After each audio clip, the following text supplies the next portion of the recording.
Hello students, welcome to my channel exclusive geography. আজ ভারতের কৃষি অধ্যায়টি থেকে মিলেট চাষের অনুকূল ভৌগোলিক পরিবেশ সম্পর্কে আলোচনা করব। মিলেট হলো শুষ্ক ও অনুর্বর অঞ্চলের একটি প্রধান ফসল। ভারতে শুষ্ক পরিবেশে রবি ফসল এবং খারিফ ফসল হিসেবে মিলেটের চাষ করা হয়ে থাকে।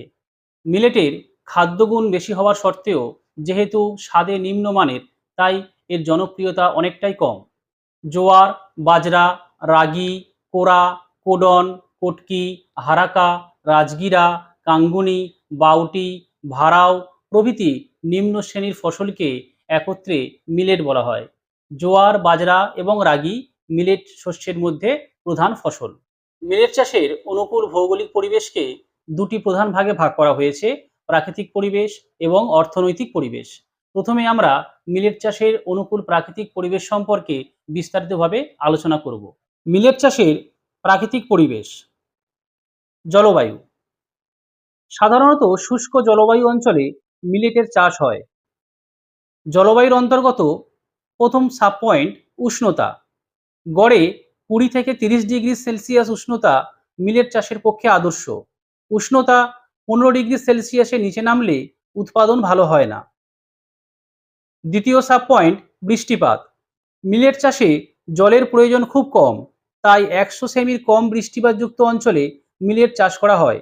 তবে বৃষ্টির পরিমাণ 30 সেমির কম হলেও মিলেট উৎপাদন তেমন ক্ষতি হয় না। খুব বেশি বৃষ্টি এবং দীর্ঘদিন অনাবৃষ্টি উভয়ই মিলেট চাষের পক্ষে ক্ষতিকর।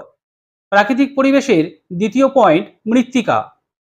ভারী ও হালকা পলিমাটি, লোহিত মাটি, কালো মাটি, বেলে মাটি প্রায় সব মাটিতেই মিলেটের চাষ ভালো হয়ে থাকে।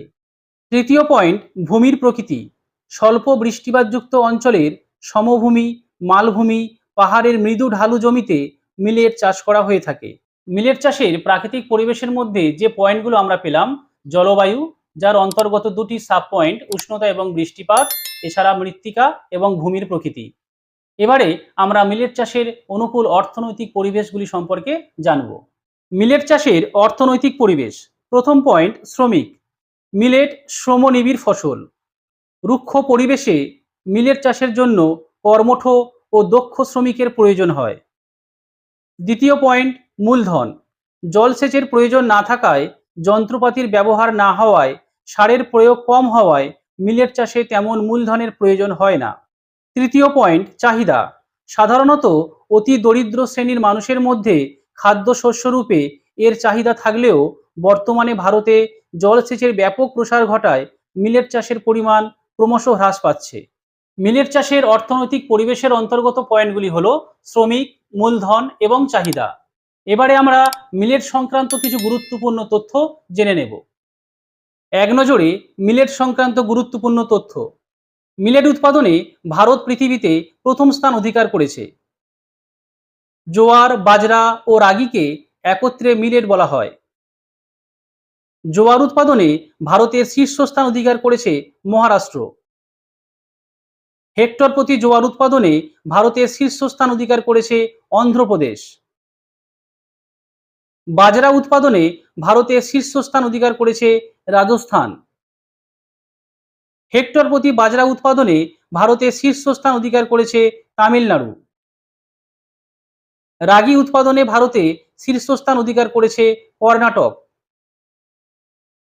হেক্টর প্রতি রাগি উৎপাদনে ভারতের শীর্ষস্থান অধিকার করেছে তামিলনাড়ু। ভারত হলো পৃথিবীর মিলেট হাব। সম্মিলিত জাতিপুঞ্জ 2023 সালকে আন্তর্জাতিক মিলেট বর্ষ হিসেবে ঘোষণা করেছে। ভারতের কেন্দ্রীয় মিলেট গবেষণাগার তেলেঙ্গানার হায়দ্রাবাদে অবস্থিত। মিলেটের অপর নাম জোনার। জোয়ারকে তামিলনাড়ুতে চোলাম বলে। বাজরাকে দক্ষিণ ভারতে কুম্বু বলে। রাগির অপর নাম মারুয়া। তাহলে আজ আমরা মিলেট চাষের অনুকূল ভৌগোলিক পরিবেশ সম্পর্কে জানলাম এবং সেই সঙ্গে মিলেট সংক্রান্ত কিছু গুরুত্বপূর্ণ তথ্য জানা হলো। পরবর্তী ভিডিওতে ভারতের কৃষি অধ্যায় থেকে পরবর্তী অংশ নিয়ে আমি আলোচনা করব।